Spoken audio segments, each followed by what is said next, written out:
ನೋಡಿ, political news ಅಂದ್ರೆ republic Kannada. ಕಾರಣ ನಾವು ಸುದ್ದಿ ಬಿತ್ತರ ಮಾಡಿದ್ವಿ. ರಾಜ್ಯ ರಾಜಕಾರಣದಲ್ಲಿ ದೊಡ್ಡ ಮಟ್ಟದ ಸಂಚಲನಕ್ಕೆ ಕಾರಣ ಆಗಿದೆ. ಇದು ರಿಪಬ್ಲಿಕ್ ಕನ್ನಡದ ಎಕ್ಸ್ಕ್ಲೂಸಿವ್ ಸ್ಟೋರಿ. ಹಾಗಾದ್ರೆ ಆ ಸ್ಟೋರಿ ಏನು ಅಂತ ಒಂದ್ಸಾರಿ ರೀಕಾಲ್ ಮಾಡ್ತಾ ಇದ್ದೀವಿ. ಮಾಜಿ ಸಿಎಂ ಎಚ್.ಡಿ. ಕುಮಾರಸ್ವಾಮಿ ಅವರು ಕೊಟ್ಟಿರುವಂತಹ ಒಂದು ಸ್ಟೇಟ್ಮೆಂಟ್ ರಾಜ್ಯ ರಾಜಕಾರಣದಲ್ಲಿ ದೊಡ್ಡ ಮಟ್ಟದ ಚರ್ಚೆ ಆಗ್ತಾ ಇದೆ. ಬಿರುಗಾಳಿಯನ್ನೇ ಸೃಷ್ಟಿ ಮಾಡಿಸಿದೆ ಕಾಂಗ್ರೆಸ್ ಪಾಳ್ಯದಲ್ಲಿ ರಿಪಬ್ಲಿಕ್ ಕನ್ನಡದ ಸುದ್ದಿ. ಲೋಕಸಮರದಲ್ಲಿ ಸಂಚಲನ ಸೃಷ್ಟಿಯಾಗಿದೆ ರಿಪಬ್ಲಿಕ್ ಕನ್ನಡದ ಸುದ್ದಿಯಿಂದ. ನಮ್ಮದೇ ಸುದ್ದಿ, ನಮ್ಮದೇ ಮೆಗಾ ಫಾಲೋ ಅಪ್ ಸ್ಟೋರಿ ಇದು.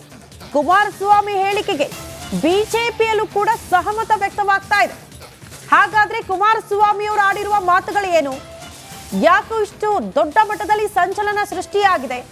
ರಿಪಬ್ಲಿಕ್ ಕನ್ನಡದ ಸುದ್ದಿಯನ್ನ ನಾವೇ ಮೆಗಾ ಫಾಲೋ ಅಪ್ ಮಾಡ್ತಾ ಇದ್ದೀವಿ. ಏನ್ ಬೆಳವಣಿಗೆ ಆಗ್ತಾ ಇದೆ ಅನ್ನೋದ್ರ ಡೀಟೇಲ್ಸ್ ಅನ್ನ ನಿಮ್ಮ ಮುಂದೆ ಇಡ್ತಾ ಇದ್ದೀವಿ. ನೋಡಿ, ಈಗ ದಳಪತಿ ಮಾತಿಗೆ ಆರ್ ಅಶೋಕ್, ಮತ್ತೊಂದು ಕಡೆ ಕೋಟಾ ಶ್ರೀನಿವಾಸ್ ಪೂಜಾರಿ ಅವರು ಕೂಡ ಬೆಂಬಲ ವ್ಯಕ್ತಪಡಿಸಿದ್ದಾರೆ.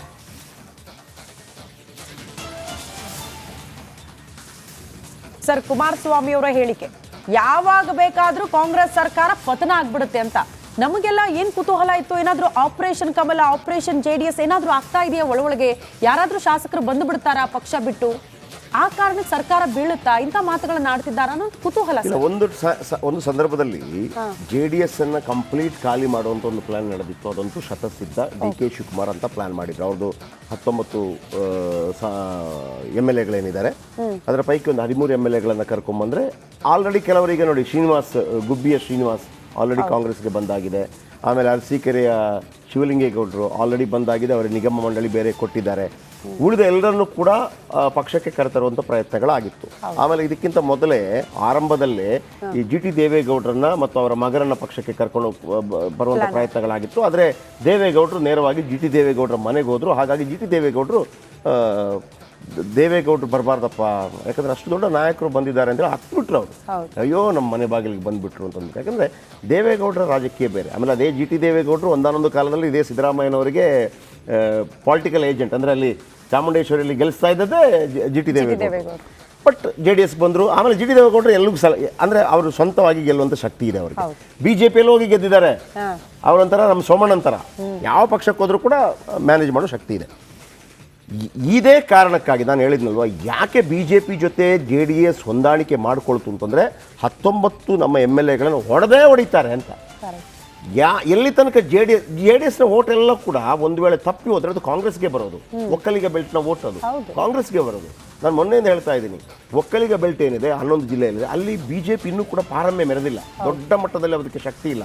ಹಾಗಾಗಿ ಅವ್ರಿಗೆ ಬೇಕಾಗಿದೆ. ಈಗ ಹನುಮಧ್ವಜ ವಿಚಾರವನ್ನು ಕೂಡ ಯಾಕೆ ಮಂಡ್ಯದಲ್ಲಿ ಮಾಡಿದಂತಂದ್ರೆ ಅವ್ರಿಗೆ BJPಗೆ ಎಂಟ್ರಿ ಕೊಡಬೇಕಾಗಿದೆ. BJP ಡೈರೆಕ್ಟ್ ಆಗಿ ಎಂಟ್ರಿ ಕೊಡ್ಲಿಕ್ಕೆ ಆಗ್ತಾ ಇಲ್ಲ. ಹಾಗಾಗಿ ಕುಮಾರಸ್ವಾಮಿ ಅವರನ್ನು ಅಂತೇಳಿ ಕುಮಾರಸ್ವಾಮಿಗೆ ಮಾಡಿರೋದು, ನನ್ನ ಪಕ್ಷವನ್ನು ನಾನು ಹೆಂಗುಳಿಸ್ಕೋಬೇಕು ನನಗೆ ಗೊತ್ತಿದೆ, ಅದು ದೇವೇಗೌಡರು ಗೊತ್ತಿದ್ದ ಕಾರಣಕ್ಕಾಗಿ BJP ಜೊತೆ ಅವರು ಹೋಗಿದ್ದಾರೆ. ಅವರಿಗೆ ಸಪರೇಟ್ ಆಗಿ ನಿಲ್ಲಬೇಕು ಅಂತ ಭಾಳ ಆಸೆ, ಸಪರೇಟ್ ಆಗಿ ಪಕ್ಷ ಉಳಿಸ್ಕೋಬೇಕು ಅಂತ ಆಸೆ ಇದೆ. ನೀವು ವಿಲೀನ ಮಾಡ್ಕೊಳ್ಳಿ ಅಂತ BJP ಕಳ್ಕೊತಾ ಇದೆ, ಮಾಡ್ತಾ ಇಲ್ಲ. ಈಗ BJP ಬಗ್ಗೆ ಇರುವಂಥ ಆತಂಕ ಏನಪ್ಪ ಅಂತಂದರೆ, ಒಂದು ವೇಳೆ ಕೇಂದ್ರದ ಹೈಕಮಾಂಡ್ ಮನಸ್ಸು ಮಾಡಿದರೆ, ಈಗ ಮಹಾರಾಷ್ಟ್ರದಲ್ಲಿ ಹೇಗೆ ಆಪರೇಷನ್ ಮಾಡಿದ್ರು, ಏಕನಾಥ್ ಶಿಂದೆ ವಾಪಸ್ ಬಂದರು, ಆಮೇಲೆ ಅಜಿತ್ ಪವಾರ್ ಹೆಂಗೆ ವಾಪಸ್ ಬಂದರು, ಸ್ಪ್ಲಿಟ್ ಆಯಿತು, ಕೇಂದ್ರ ಇಂಟರ್ಫಿಯರ್ ಆಯಿತು. ಅಂದರೆ ಕೇಂದ್ರ ಹೈಕಮಾಂಡ್ ಇಂಟರ್ಫಿಯರ್ ಆಯಿತು.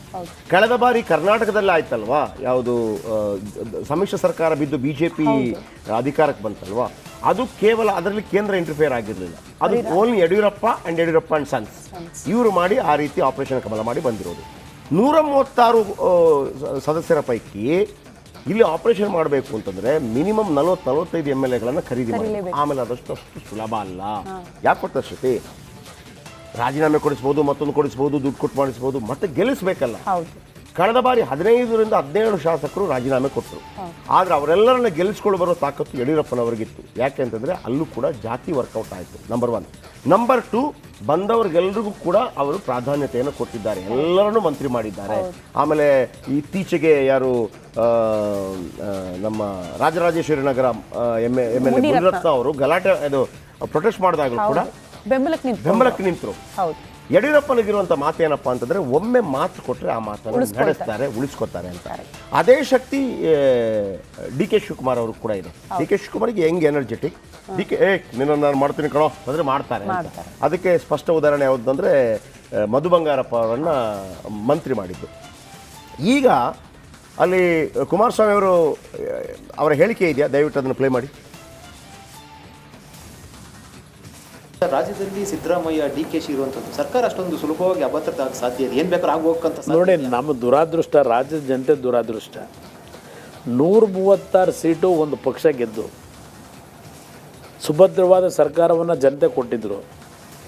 ಪ್ರತಿದಿನ ಈ ಮಂತ್ರಿಗಳು 36 ಜನ ಅವರವರೇ ಏನೇನು ಬೇಕೋ ಚರ್ಚೆಗಳು ಮಾಡ್ತಾರೆ. ಈ ಸರ್ಕಾರದ ನಡವಳಿಕೆಗಳ ಬಗ್ಗೆ, ಏನಾದರೂ ಈ ಸರ್ಕಾರದ ಕಾರ್ಯಕ್ರಮಗಳ ಬಗ್ಗೆ ಮುಖ್ಯಮಂತ್ರಿ ಒಬ್ಬರೇ ಹೇಳಲ್ಲ. ಸಂಬಂಧ ಇಲ್ಲದೆ ಇರತಕ್ಕಂಥ ಮಂತ್ರಿಗಳು, ಸಂಬಂಧ ಇಲ್ಲದೆ ಇರತಕ್ಕಂಥ ಶಾಸಕರು ಅವ್ರು ಏನೇನು ಬೇಕೋ ಏನು ಬೇಕಾದ್ರೂ ಚರ್ಚೆ ಮಾಡ್ತಾ ಇದ್ದಾರೆ. ಒಬ್ರಿಗೊಬ್ರಿಗೆ ಪರಸ್ಪರ ವಿಶ್ವಾಸ ಇಲ್ಲ. 3 ಜನ ಉಪಮುಖ್ಯಮಂತ್ರಿ ಬೇಕು ಅಂತ ಒಬ್ಬ ಮಂತ್ರಿ ಹೇಳ್ತಾನೆ. ಈ ರೀತಿಯ ಸರ್ಕಾರ, ಅದು ಕಾಂಗ್ರೆಸ್ ಪಕ್ಷದ ಎಂಥದ್ದು ಇತಿಹಾಸ ಇರೋ ಪಕ್ಷವಲ್ಲ ಅದು. ಈ ರೀತಿ ಅವರಾದರೂ ನಡೆದು ಕೇಳಿದಿರ ಎಲ್ಲಾದರೂ? ಯಾರಿಗೆ ಕಂಟ್ರೋಲ್ ಇದೆ? ಈ ರಾಜ್ಯ ಆಳ್ತಿರೋದು ಯಾರು ಅನ್ನೋದು ಜನಕ್ಕೆ ಇನ್ನೂ ಗೊತ್ತಾಗಿಲ್ಲ. ಕಾಂಗ್ರೆಸ್ ನಾಯಕರಿಗೆ ಗೊತ್ತಿದೆ ಇರೋ ಗೊತ್ತಿಲ್ಲ ಯಾರು ಆಳ್ತಾ ಇದ್ದಾರೆ ಅಂತ. ಬಹುಶಃ ಮುಖ್ಯಮಂತ್ರಿಯಾಗಿ ಸಿದ್ದರಾಮಯ್ಯನಿದ್ದಾರೆ ಈ ಒಂದು ಸಂವಿಧಾನದ ವ್ಯವಸ್ಥೆಯಲ್ಲಿ. ಅವರಿಗೆ ನಾನು ಮುಖ್ಯಮಂತ್ರಿ ಇದ್ದೀನಿ ಅಂತಕ್ಕಂಥ ಭಾವನೆ 2ನೇ ಬಾರಿ ಇನ್ನೂ ಅವ್ರಿಗೆ ಬಂದಿದೆಯೋ ಇಲ್ಲೋ ಗೊತ್ತಿಲ್ಲ ನನಗೆ. ಅಂದರೆ ಮುಂದೆ ಇದು ಬೇರೆ ತಿರುವು ತೆಗೆದುಕೊಳ್ಳುತ್ತಾ? ನೋಡಿ, ಇದನ್ನು ನಾವು ಎಷ್ಟು ಸೀರಿಯಸ್ ಆಗಿ ತಗೋತೀವೋ ಅದು ಬೇರೆ ವಿಚಾರ. ಆದರೆ ನಂಬರ್ 1, ಕುಮಾರಸ್ವಾಮಿಗೆ ಸಿದ್ದರಾಮಯ್ಯನವರ ಮೇಲೆ ಒಂದು ಕೋಪ ಇದೆ. ಯಾಕೆಂದರೆ ಸಿದ್ದರಾಮಯ್ಯನವರು ಇದೇ ಧರ್ಮಸ್ಥಳದಲ್ಲಿ ಶಾಂತಿವನದಲ್ಲಿ ಅರೆಸ್ಟ್ ತಗೊಳ್ಳುವಂಥ ಸಂದರ್ಭದಲ್ಲಿ ಯಾರೋ ಒಂದು ವಿಡಿಯೋ ಮಾಡಿರ್ತಾರೆ. ಸರ್ಕಾರ ಎಷ್ಟು ದಿವಸ ಇರುತ್ತೆ ರೀ ಅಂತ ಹೇಳಿರ್ತಾರೆ. ಈಗಲೂ ದೇವೇಗೌಡರಿಗೆ ಮತ್ತು ಕುಮಾರಸ್ವಾಮಿಗೆ ಏನು ಅಂತಂದರೆ, ನಮ್ಮ ಸರ್ಕಾರವನ್ನು ಬೀಳಿಸಿದ್ದು ಸಿದ್ದರಾಮಯ್ಯನವರ ಆಸ್ತೆಯಿಂದ, ಅಂದರೆ SP ಸೋಮಶೇಖರ್, ಆಮೇಲೆ ಮುನಿರತ್ನ, ಆಮೇಲೆ ಭೈರತಿ ಬಸವರಾಜು, ಇವರೆಲ್ಲ ಸಿದ್ದರಾಮಯ್ಯನವರನ್ನು ಆಮೇಲೆ MTB ನಾಗರಾಜ್ ಹೇಳಿದ್ರು, ನನ್ನ ಎದೆ ಸೀಳಿದ್ರೆ ಕೂಡ ಸಿದ್ದರಾಮಯ್ಯನವರಿದ್ದಾರೆ. ಆಮೇಲೆ ಸೇಮ್ ಜಾತಿಗೆ ಸೇರಿದವರು ಕೂಡ, ಅಂದರೆ ಯಾವುದು ಕುರುಬ ಸಮುದಾಯಕ್ಕೆ ಸೇರಿದಂಥವ್ರು. ಇವರೆಲ್ಲ ಸಿದ್ದರಾಮಯ್ಯನವರ ಹತ್ರ ಏನು ಮಾಹಿತಿ ಪಡೆಯದೆ BJPಗೆ ಹೋಗಿರೋದಕ್ಕೆ ಸಾಧ್ಯನೇ ಇಲ್ಲ. JDS ಗಟ್ಟಿಯಾಗಿ ಬೆಳೀಬಾರ್ದು, ಕುಮಾರಸ್ವಾಮಿ ಬೆಳೀಬಾರ್ದು. JDS ಗಟ್ಟಿಯಾಗಿ ಬೆಳೆದ್ರೆ ಕಾಂಗ್ರೆಸ್ಗೆ ತೊಂದರೆ ಆಗುತ್ತೆ ಫ್ಯೂಚರಲ್ಲಿ ಅನ್ನೋ ಕಾರಣಕ್ಕಾಗಿ ನಮ್ಮ ಸರ್ಕಾರವನ್ನು ಬೀಳಿಸಿದ್ರು ಅಂತೇಳಿ. ಅದಕ್ಕೆ ತಕ್ಕ ಹಾಗೆ ಆ ಸಂದರ್ಭದಲ್ಲಿ ಒಂದು ವಿಡಿಯೋ ವೈರಲ್ ಆಯಿತು, ಇದು ಸೇರುತ್ತದೆ ಸರ್ಕಾರ ಅಂತ. ಈಗಲೂ ಅದನ್ನು ಬಲವಾಗಿ ನಂಬಿದ್ದಾರೆ. ಹಾಗಾಗಿ ಇವ್ರಿಗೊಂದು ಕೋಪ ಇದೆ, ಈ ಸರ್ಕಾರವನ್ನು ಬೀಳಿಸಬೇಕು ಅಂತೇಳಿ. ಆದರೆ ಇವರಿಂದ ಬೀಳಿಸೋಕ್ಕಾಗೋದಿಲ್ಲ. ಕೇಂದ್ರದ ಜೊತೆ ಕೈ ಜೋಡಿಸಿದ್ದಾರೆ, ಅಂದರೆ ಕೇಂದ್ರ BJP ಜೊತೆ ಕೈ ಜೋಡಿಸಿದ್ದಾರೆ.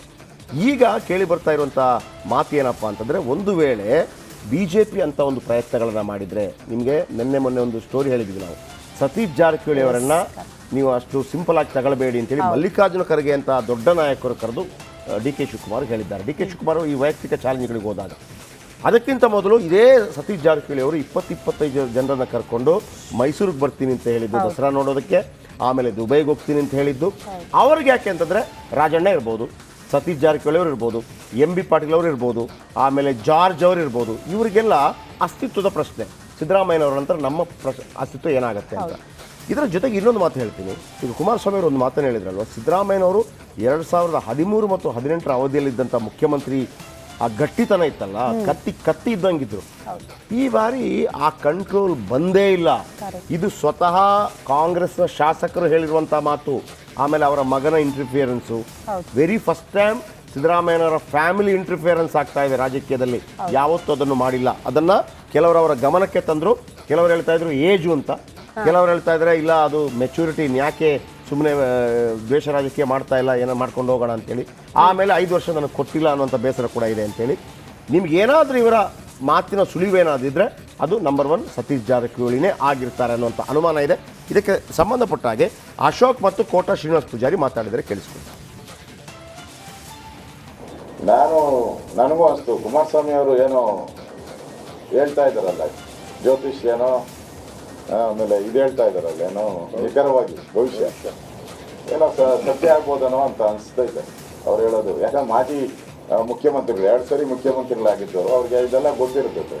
ಅದರಿಂದ ಹಂಗೆ ಇದೆಯಲ್ಲ, ಇಲ್ಲಿ ಸನ್ನಿವೇಶನೂ ಹಂಗೆ ಇದೆಯಲ್ಲ.